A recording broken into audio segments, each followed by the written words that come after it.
Good evening. आज एक नए फिनोमिनन के बारे में सुना, द रैट पीपल। ये चाइना में फिनोमिनन शुरू हुआ है, जिसमें लोग बस जी रहे हैं। उनके कोई एम्बिशंस नहीं हैं। वो लोग 2 साल 4 साल कोई 10 साल शहरों की कंपनीज की रैट रेस में भाग चुके हैं, भागते भागते थक गए हैं। बहुत ही कम सैलरी मिलती है, उसमें जीना बड़े शहर में बहुत ही मुश्किल होता है।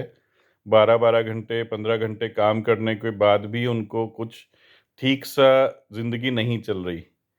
तो उस बुरी ज़िंदगी से बचने के लिए वो लोग अब बिल्कुल लाई फ्लैट हो गए हैं। मतलब अब वो लोगों ने डिसाइड करा है कि बहुत ही कम काम करेंगे, बस सिर्फ़ जिससे उनको 3 वक़्त का खाना मिल जाए और आगे के लिए कोई सेविंग करने की ज़रूरत नहीं है।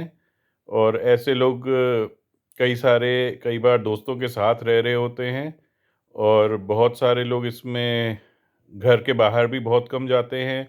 जिनका वर्क फ्रॉम होम है वो घर पर ही बैठे रहते हैं, फ़ोन में स्क्रॉल करते रहते हैं। थोड़ा बहुत 4-5 घंटे काम करके वो इतना कमा लेते हैं कि ये वाला लाइफ़स्टाइल वो जी सकें।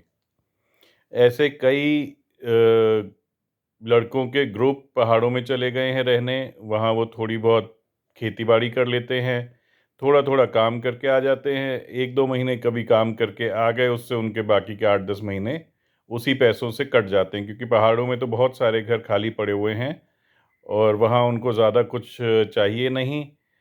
थोड़ी बहुत सब्ज़ी उग जाती है, कुछ मुर्गियाँ पाल लीं, और कोई बॉस नहीं है उनका, तो बहुत आराम से उनकी ज़िंदगी कट रही है।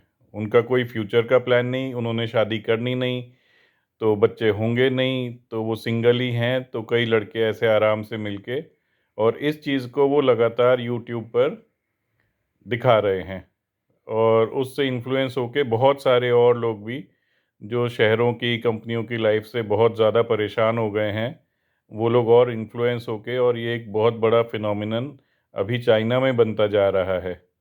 क्योंकि बड़े-बड़े कंपनीज़, बड़े-बड़े शहर, जैसे कि अब इंडिया को लें तो बैंगलोर, दिल्ली, मद्रास, हैदराबाद, इन जगहों में लोगों की सैलरी बढ़ ही नहीं रही है।